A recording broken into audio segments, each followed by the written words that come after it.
is about the importance of being a doer of the word.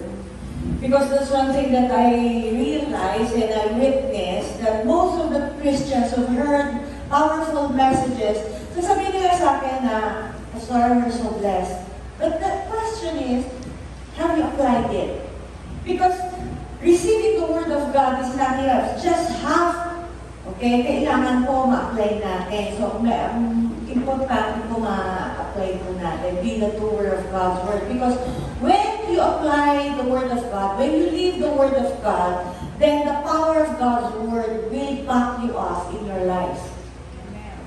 So sabi din sa James 1:22, do not merely listen to the Word and so deceive yourselves to what it says. Very clearly, the Word of God says, sundin po natin. The problem with the Word of God, we always declare that the Word of God will not return to Him void. That is very true. But we have these limitations of understanding what the verse means. Ibig sabihin po nun, upon hearing the Word of God, two things will happen. It's either you soften your heart or you will harden your heart with regards to the Word. You will not be the same after hearing the Word, the message. That's why we have to choose between, am I softening my heart towards what the message is saying, or I'm going to harden my heart. So, kailangan po meron pong nababago every time we receive the Word. Then, sabi dyan sa Acts 1:1, this is very important. The first account composed Theophilus about all that Jesus began to do and preach.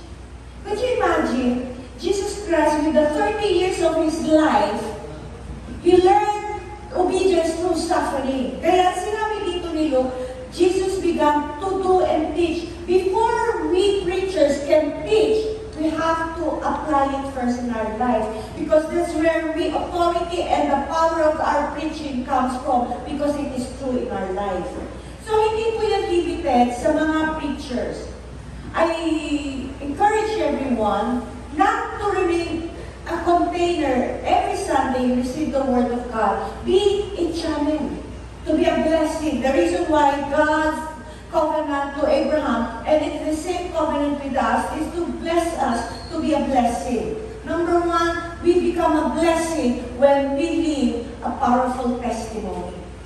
Hindi mo kailangan i-declare na Kristiyano ka. Your fruit will prove it. Ang tanong, kamusta po yung bunga? Quiet ah. Ako po, hindi marunong Bisaya. So, I believe nakakaintindi naman po kayo ng Tagalog. Okay? So, the Sermon on the Mount was spoken out of 30 years of His life. This is the kind of teaching the new covenant must have. So, sinasabi nga natin, Jesus Christ is a good example in our life. Hindi niya sinasabi na i-follow natin yung ministry niya. As sinasabi ng Bible, follow His life. Because we cannot do what He did, like heal 100 people, walk on the water. We cannot do that, but we can follow His life. So, ituturo ko po, initially, is part of the beatitude. Kasi napakaganda po nitong teaching ni Jesus Christ. So, if we have a greater understanding of these teachings, ito lang po, mag-focus lang tayo sa Matthew 5, 6, 7, ay apply natin yan on our daily life, then we can see how we were going to grow spiritually. Blessed are the poor in spirit, for theirs is the kingdom of heaven. So what does it mean to be having a poor in spirit? Meaning, you know what you need to be changed. Alam po ba natin na kailangan natin baguhin? Kasi kung hindi po natin alam, ang kailangan natin baguhin sa buhay natin, we will remain the same all these years.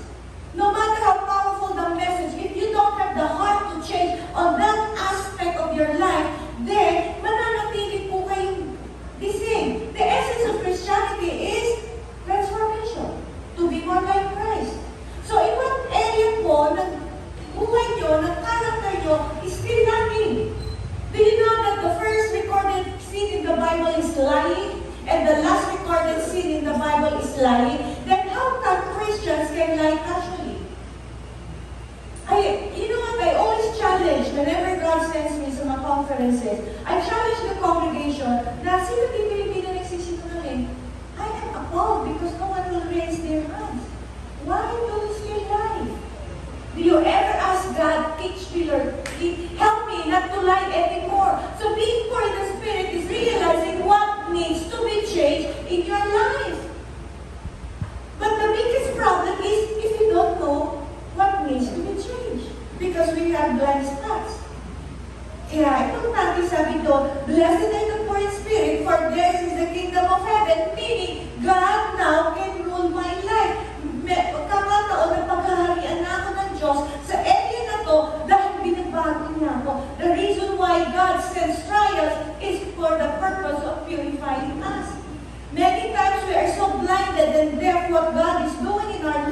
because we are not in tune with Him.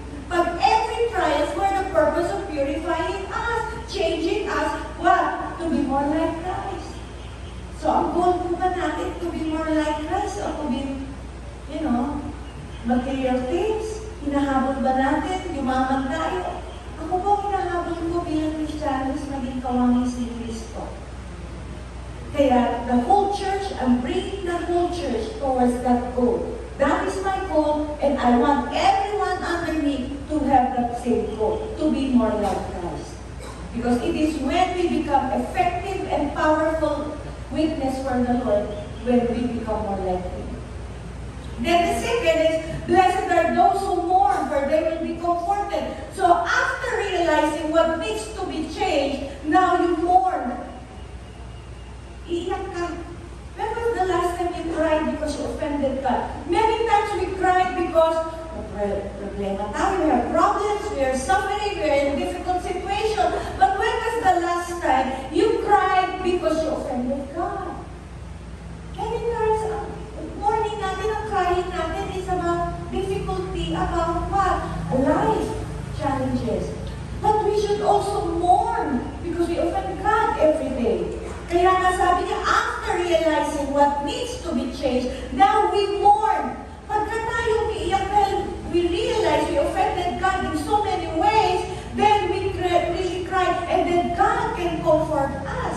Then ang susunod dyan, blessed are the meek, for they will inherit the earth. Meaning, whatever God allows you, embrace it without complaining and grumbling because you realize you need to change. Hindi ka meek. Pag inaaway ka, hindi ka manganaway. Bakit? Kasi alam mo, may kahinaan ka rin. Do you know your weakness? Mukhang mga strong dito. Mga mababait yata kayo eh. So you see, when you're meek, hindi ka nagre-react sa mga taong nangangaway, nang-chichismis sa'yo. Hindi ka gumagante. Bakit? Kasi alam mo rin yung kahinaan mo. That's what meek means. And sabi nga nila, blessed are the meek, for they will inherit the earth. What does it mean? Na lahat ng hinihingi mo patungkol sa buhay mo dito sa lupa, ibibigay na dahil sabi, blessed are the meek, for they will inherit the earth. Every prayers nyo for everyone and everything that concerns you, matatanggap nyo dahil you grow in meekness. Can we aim for that?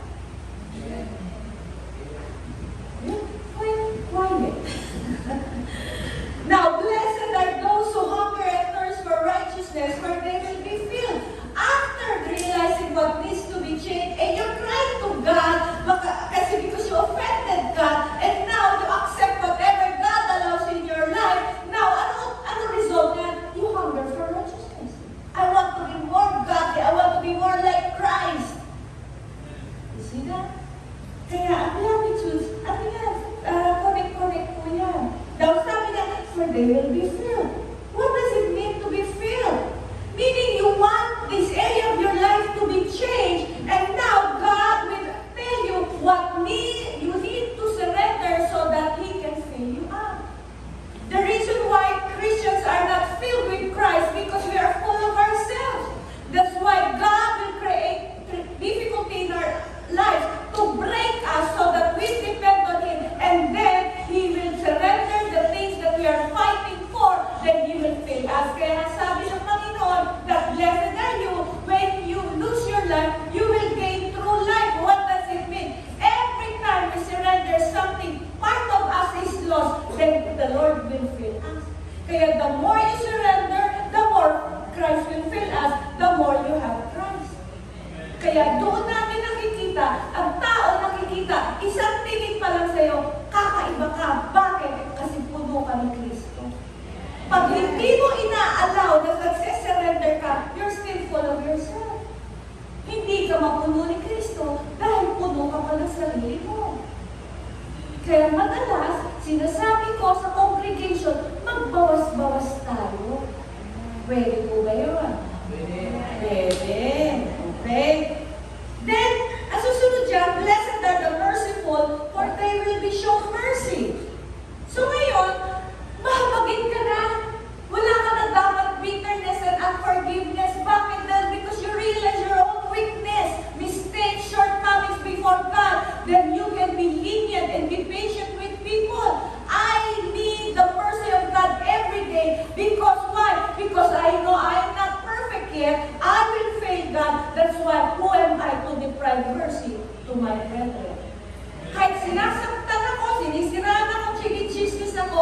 I have no right to harbor bitterness and unforgiveness. Because sabi ng Panginoon, blessed are the merciful, for you will receive mercy. Sino dito hindi kailangan ng habag ng Diyos? All of us need it, and we have no right to deprive that towards our brethren. You see that? Kailangan, ano na yan, lifestyle na natin yan. And I am so amazed at how many Christians live in bitterness and unforgiveness. Sabi nga ng Panginoon, do not give the enemy any place in your life. We can easily declare that Satan is already defeated, and yet bakit si Satan nilalampaso ang maraming Kristiyano? Simply because of one offense, hindi ma-overcome. No matter how much you declare that Satan is defeated on the cross, many times Satan is defeating you. Kaya sabi niya that Satan is like a roaring lion seeking whom he may devour. Meaning, he cannot touch us, naghahanap lang siya, sinong bigyan siya ng place sa buhay niya. Seeking whom he may devour. Meaning, naghahanap siya, sino yung pwedeng lampasuhin ang buhay. Madali lang yan. Magalit ka lang, may place na yan. One time, someone na I met from the conferences way back, nag-approach sa akin, sabi niya, Pastor, I want to work with you kasi that time I was looking for a helper sa bahay ng anak ko when I was staying with him. So sabi ko, okay, so I bought her ticket, pati yung assistant ko, binili ko ng ticket para siya na yung mag-asikaso dahil I have no time to pick her up from the airport, so siya na. Pagdating sa bahay, biglang sabi sa akin, ay Pastor, I changed my mind, ayoko na. Jadi sabi ko, galing. Nung ginawa ko, pumunta ako ng kwarto, galit na galit ako. Sabi ko, tignan mo itong tao, tignan mo itong tao to. Unfair, sabi ng Panginoon sa akin, why are you so mad? Because sabi ko, she's unfair. So sabi niya, Grace, the moment you gave up your life, you gave up your rights. Bakit ka nagagalit? So sabi ko, Lord, unfair eh. Sabi ni Lord, how many times have been unfair to me too? So laging ang standard how God treats us. So sabi ko, anong gusto mong gawin ko?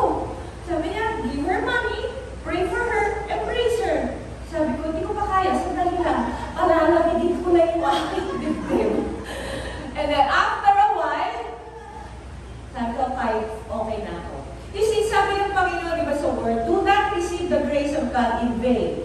Every day, God will prepare grace for us because He knew we will face challenges. Kaya sabi niya sa Job, what is a man that you care for him, that you visit him morning by morning and test him moment by moment? Kaya malas, bago pa tayo gumising, binibisita na tayo ng Diyos para ihanda tayo, binibigyan na tayo ng biyaya kasi alam niya harapin natin. How do we receive the grace of God in vain? In that situation, two things. I will fight for my right, awayin ko yun, that is flesh. Or I will submit to God and obey Him. So the moment I chose to obey God, ano nangyari? The grace of God is working in my heart. The moment I got out of my room, wala na akong galit, wala na akong inis. Bakit? The grace of God worked in me. Hindi ko ni-receive in vain. The reason why we don't live under grace because we always fight for our rights. Kaya marami pa rin Kristiyano hindi mabago ng Panginoon dahil pinaglalaban karapatan niya. Imbis na ipitawan ang karapatan. Kaya may gulo sa loob ng bahay. Kaya may away Ay, Kristiyano na. Dapat wala. Because the gospel does not only work in the church, it must be brought in the home. Kasi kung yung gospel hanggang church lang, then that's a false gospel. Because the gospel will always work 24 hours, 7 days a week, wherever we are, we carry the name of Christ. Amen. Amen po ba? Amen. Okay. Sabi dyan, blessed are the pure in heart, for they will see God. So, ang sarap po magkaroon po ng understanding what God is doing in our life. Yun ang ibig sabihin, when you have a pure in heart, as you allow God to purify your heart, every situation, every difficulty, God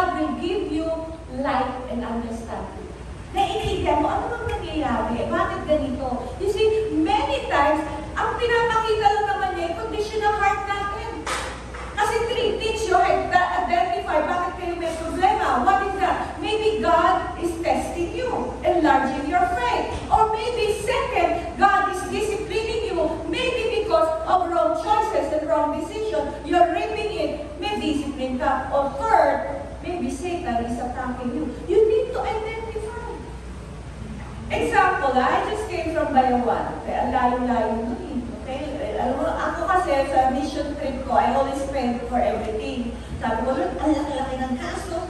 Ang layo-layo. Ito lang mga umatin. Blablabla. Kasi hindi na naasikaso lahat. Then finally sabi ni Lord, look at your attitude. So sabi ko, you see, bago tayo magalit sa kapwa natin, unang-unang binibig tayo. The reason why God allows the consequences to see our hearts. Alam mo, nung pinakita ni Lord yung heart ko, sabi ko, Lord, forgive me. It doesn't matter kung 10 lang yan o 20 lang kami rito. I will give all. Because ang hinahanap ko, faithfulness. Hindi galing. So sabi ko, forgive me, Lord, now I know. Because 5 areas in our life God wants to change. Number 1, motive. Everything about Christianity is motive. The bottom line. Second, attitude. How do you deal with people? Minsan kasi hindi naman nakikita ng tao yan eh. Pero sila nakikita yung bulong ng puso mo. Boy, sister, kamusta? Ay, okay lang mo. Pero sa puso mo, tsura mo lang. Then third, thought life. The fourth, tawag nito, action. Okay? So fifth, I believe it is attitude, motive, thoughts, action, and the fifth, I forgot the fifth, pero 5 yun eh, sinasabi niya sa akin lagi. I'm dealing with these 5 aspects in every man's heart. Kaya sabi niya, blessed are the pure in heart, they will see God. Blessed are the peacemakers, for they will be called children of God. So tayo po dapat, kung tayo po may chaos, tayo po yung magbigay, magdala ng kapayapaan. Huwag po tayo sumausap. You know, hindi po naaalis yung conflict within the church, within the family. Don't take sides. Okay? I always, when I counsel, may mga gulo-gulo, may away-away, I don't take sides. What I do, I always bring the mind of Christ in the situation. Always. Hindi po natin pwede, kasi tama siya. Alam mo kung parang tama, walang gulo. Tama? Sa bagay yun eh, ba't nag-aaway asawa? Kung sabi ng asawa, tama ako siya, tama rin siya. Pag tama kayo, pareho walang gulo. Pareho lang kayong mali. Pinaglalaban nyo yung gusto nyo.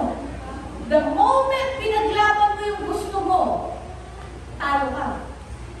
Bakit? Peacemakers tayo dapat eh. Marami sa mga family, pag ina-accuse ako ko na ano, tatahimik lang ako. I let them. Why? Kasi pag isa, mapayapa, you can influence the people with your peace. Because the peace of God is more powerful than the chaos around you.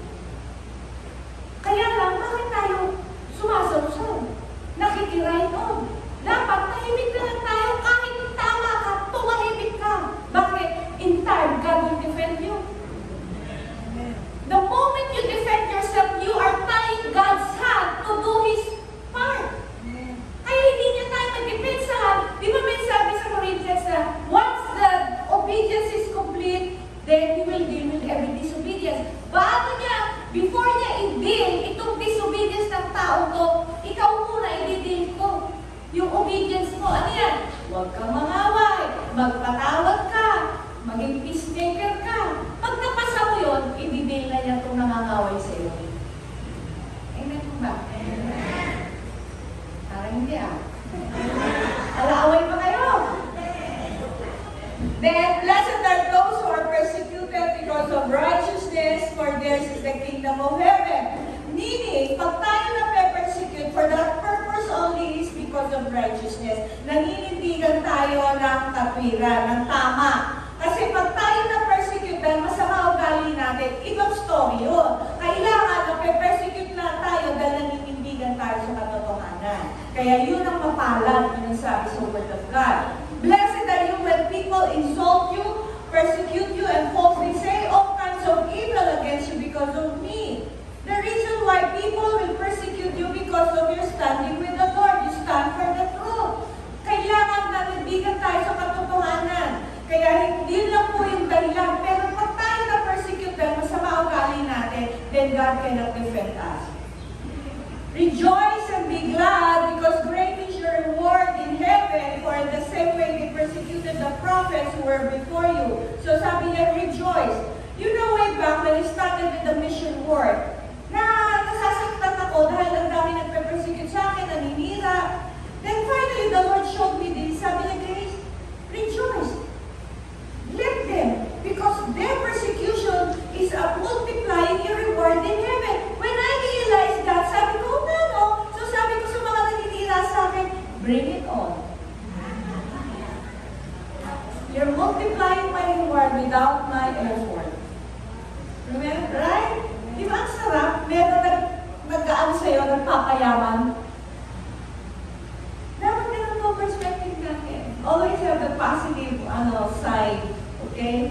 You are the salt of the earth, but if salt loses its saltiness, how can it be made salty again? It's no longer good for anything except to be thrown out and trampled underfoot. Imagine, sabi, salt. So, kamusta po ang buhay natin in your workplace, in your school, wherever you are, I need the salt. One katakian po ng salt is preservation. Okay? So, napipreserve ng Panginoon because of our presence. Okay. May testimony po ako yan. I live in Makati, I live in a condo. Sa Makati, doon sa area na yun, puro condominium. During pandemic, ang dami pong mga condo na nahit ng pandemic ng COVID. Kasi nakikita namin, mayroong mga ambulances, may mga medical team pumupunta kasi sabi meron daw COVID doon sa condo. So, when I was praying, sabi ko, Lord, I pray that this condo will not be hit by COVID. Sabi ni Lord, it will not, because you are the salt, there is preservation. So sabi ko, wow, Lord, ang galing. Pero to the degree that we are really salt, meaning our life testimony is powerful to the degree that you can preserve the community. Pero kung wala kang testimony, hindi wala ka rin alam. Amen mo ba? So, kamusta po ang testimony? Parang tahimik, no? Masyadong tahimik kung application na to. So, hindi sabi nga niya, it's no longer good for anything. Meron po ako na kasama sa church, worker po namin. And she works at an agency. Nagpapaalis na OFW. Siya rin yung Christian sa agency na yun. Hindi siya nagsasabi, Christian ako, Christian. No, wala. Kasi sinabi ko, you don't need to declare, just live the life of Christ. So, napapansin ng mga kasamahan niya, pagka, alam mo yun, sa mga workplace, di ba, casually nagmumura, nagsisinungaling, nagdodoktor ng documents, hindi siya nakikisama. Then finally, sabi niya, ano ka, born again ka? Sabi niya, yes. Sabi niya, pwede bang mag-request sa pastora mo, magpa-retreat kami kasi gusto namin mabago. At believers yun na. So sabi ko, naku, wala akong time. Seminar na lang one Sunday. Alam mo po ba, magtatayo kami ngayon ng Makati branch because they're looking for a church malapit. Imagine, ang believers na to, sila na yung nakikiusap. Sabi mo kay pastora, bigyan kami ng oras, bigyan kami. Why? You know what? Sometimes it's so hard to convince people to turn to Christ because of what they see. Pero when they see and witness what kind of life you have in Christ, it will convict them even without saying a word. Because the light is there, that light really illumines their darkness, nare-realize na may mali at gusto rin namin yung pagbuhay na yan. Many times we cannot convince even our family inside the house because of the testimony of the witness. Sigaw dito, sigaw dyan, sa church, tahimik, pagdating sa bahay, ang ingay-ingay. Blah, blah, blah, blah, blah. Tapos pumunta ka dito, mag-aawit ka, I love you, Lord. Saan? Paano? You defeated your Christianity, losing the saltiness. Samantalang being quiet and living a powerful testimony without even declaring you're a born again, people will recognize because of the light. Because of the life of Christ will exude without even trying because the life of Christ is powerful. Amen po ba? Amen! Can we aim for that? Yes! You are the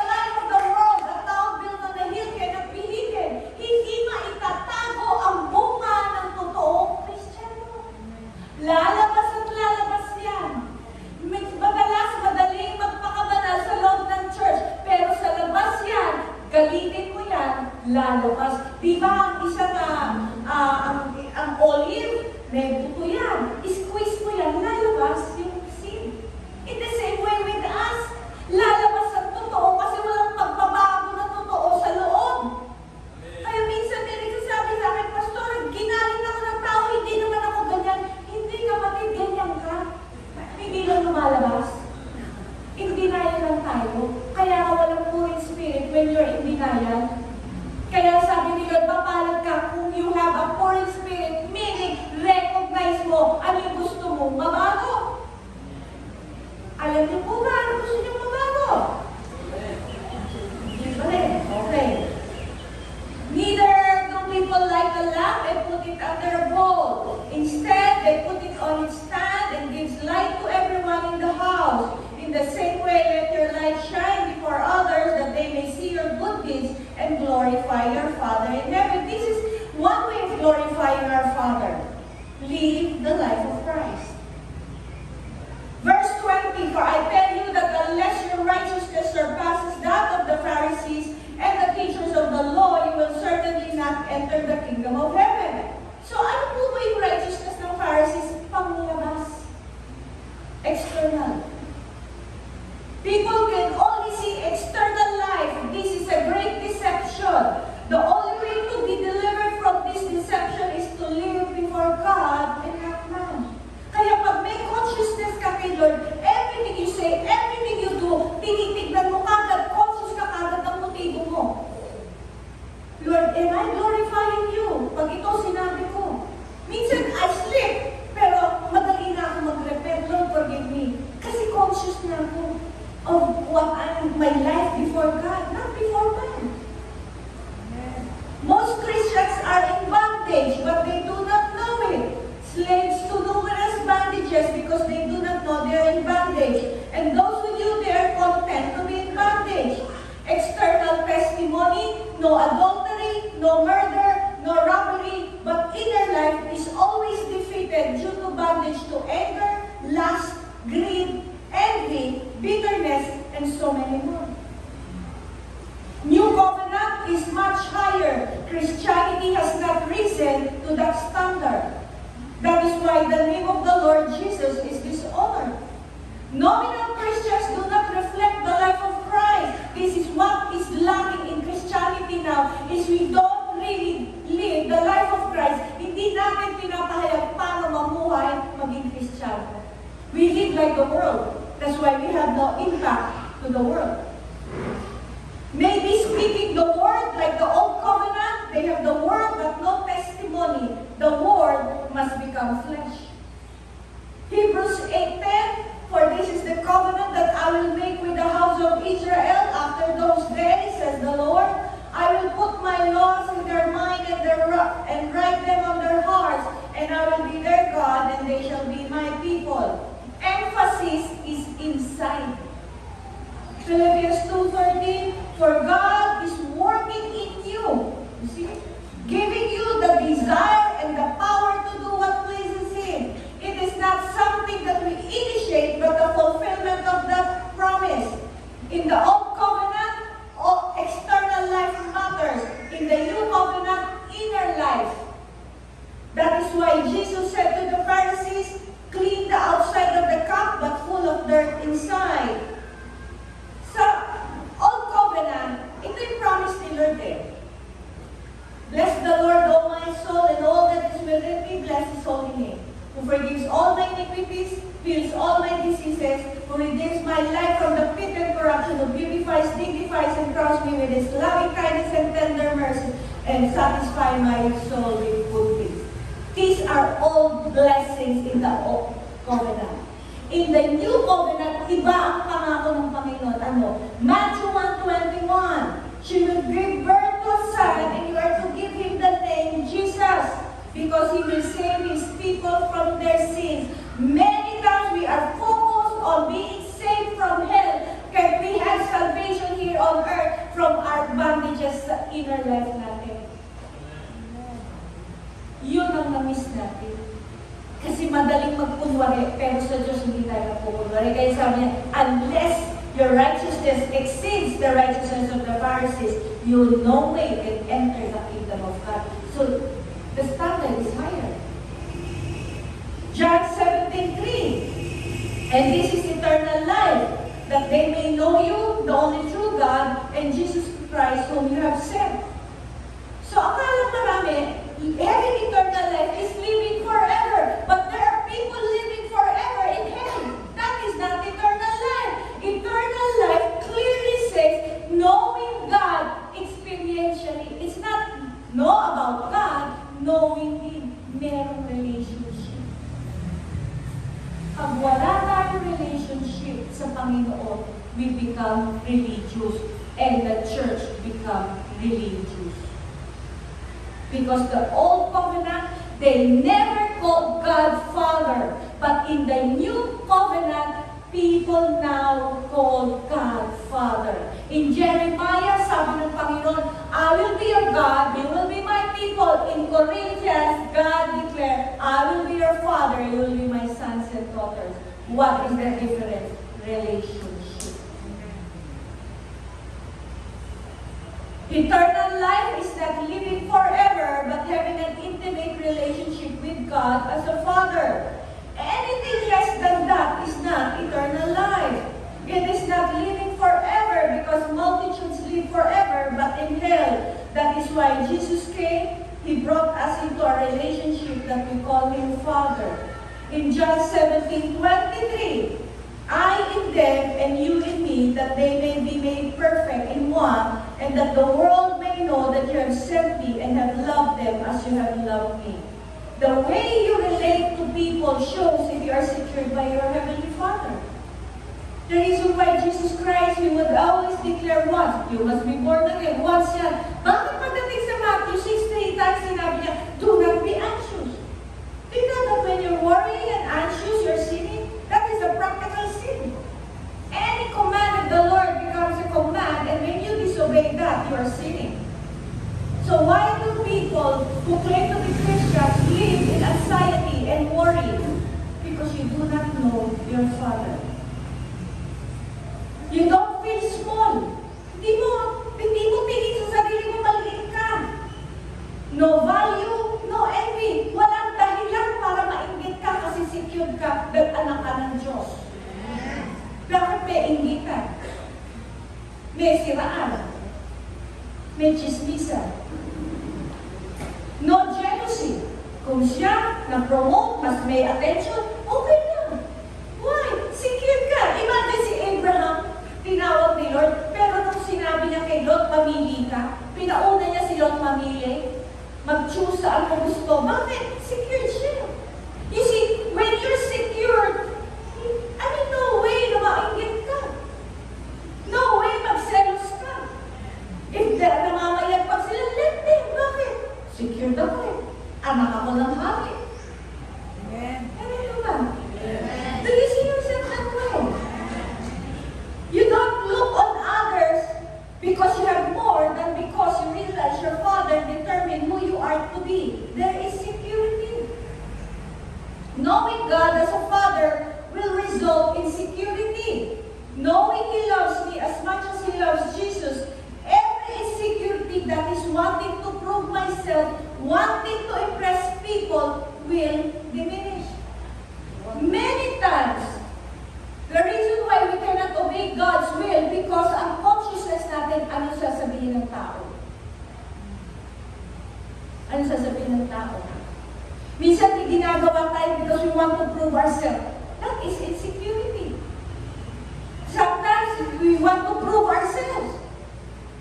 Okay? We want to impress people. Bakit? You don't need security. One time, I was in the province, pinasakit ako ng mga bishop doon. Kasi sabi niya, babae ka, speaker ka, wala kang credentials, wala ka. Sabi ko, totoo naman po, babae mo, at wala kang credentials. Tanggap ko yun, kaya ako na-offend. Bakit? Totoo eh. Pero one thing that I'm secure, I am father's daughter, at may pinagagawa siya, ginagawa ko.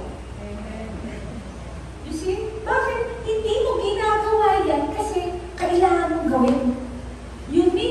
You want to do this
when we are broken, He can fill us. Are you willing to be emptied by the Lord? We should live as kings, not slaves. Lagi ko nga in-encourage sa CRC because I have many affiliates. Sabi ko, before God, we stand before God in humility and brokenness. But before people, we stand as kings. Hindi tayo mukhang kawawa. Hindi tayo galing sa fasting, kundi sa feasting. Amen po ba? There is a big difference there. Minsan tayo, makita mo, we approach God, ang iyabang natin, Lord, itong mga nagawa ko, pero pagdating sa mga tao, alam mo, kawawa naman ako, wala ako dito eh. Hello? You will never tell people what are your needs because you are secured with God's provision. Kaya ako naniniwala sa solicitation eh. Sa amin, I don't ask money. Why? Because I have a Father who takes care of me very well. Kaya pagdating sa tao, hindi ako mukhang mahirap. Pero pagkaharap sa Diyos, I am nothing. Amen po ba? Because you're confident, your Father will take care of you. All your needs.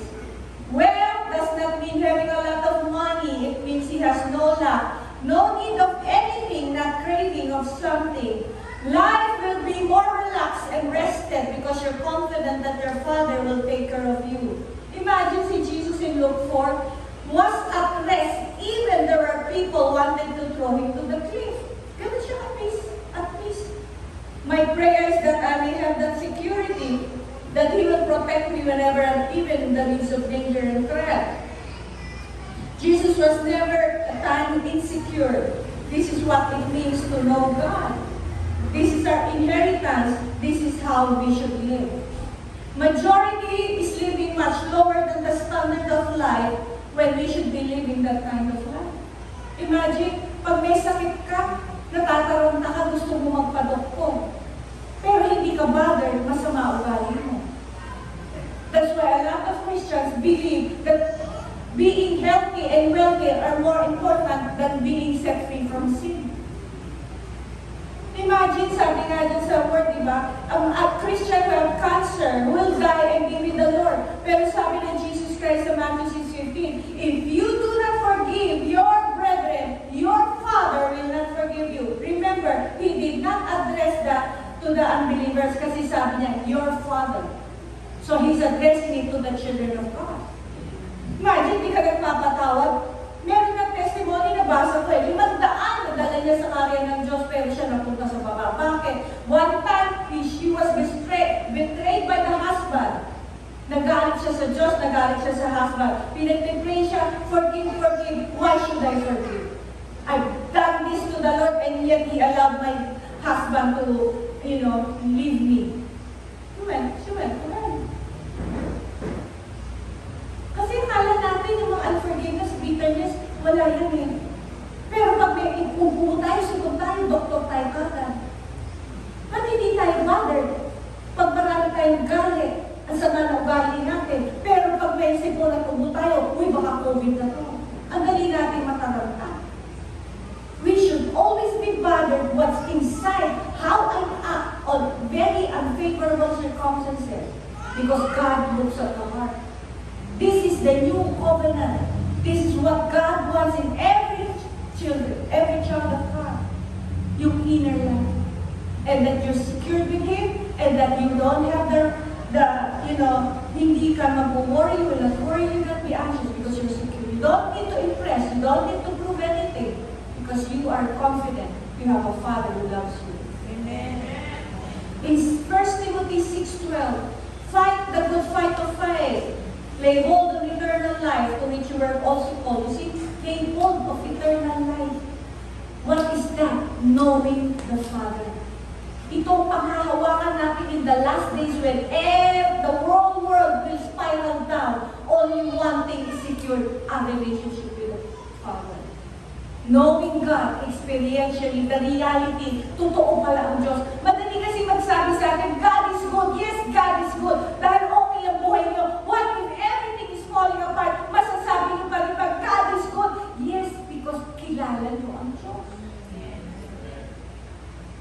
The important thing in the new covenant is relationship. Kaya nga sabi nga sa Genesis God has regard for Abel than his offerings. Si Lord, tinignan niya muna ang buhay ni Abel bago niya tinanggap yung kanyang offering. Mga kapatid, you know what it means, may regard? So tinignan ko sa Bible, ano ba ibig sabihin ng regard? I saw it in Isaiah 66. This is the man whom I regard. To those who have broken heart and contrite spirit, who trembles at my word. So anong ibig sabihin ng regard? Pinakikilaman tayo. Remember Jacob and Esau? Si Jacob, I have loved. Esau, I have hated. Pero si Jacob had a difficult life. Si Esau had an easy life. Bakit? Hindi siya pinakilaman.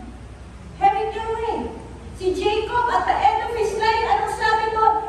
He was named Jeshurun. Ano sabihin? Straighten one. Naituwid siya ng Diyos until the end of his time so that he will be worthy to accept the eternal destiny God has ordained for him. God is after our change, our transformation more than our comfort.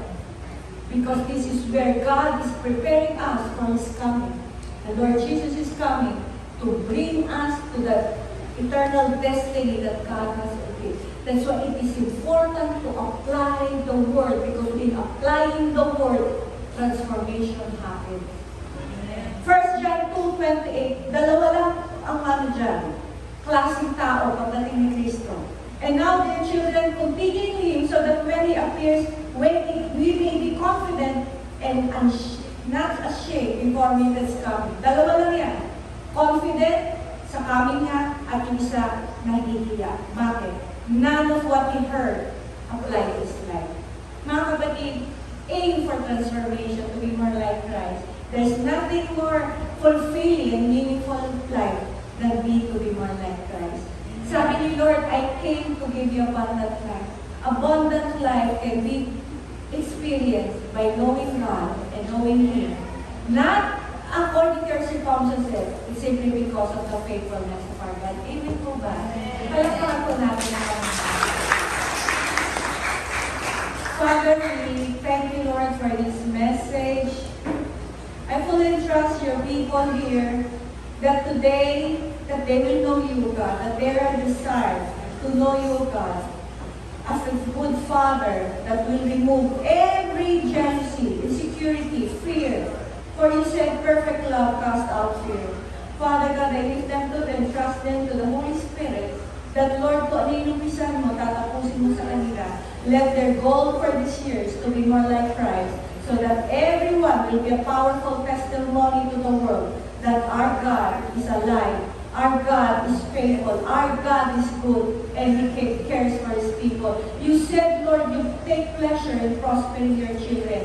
Prosper us by giving us a life that will bring honor and glory to you. Lord, thank you for all the opportunities, Lord, to give the message. May this message be not another just message, but a message that will transform the life of your people. I give you all the thanksgiving, the honor, and the glory in Jesus' name. Amen.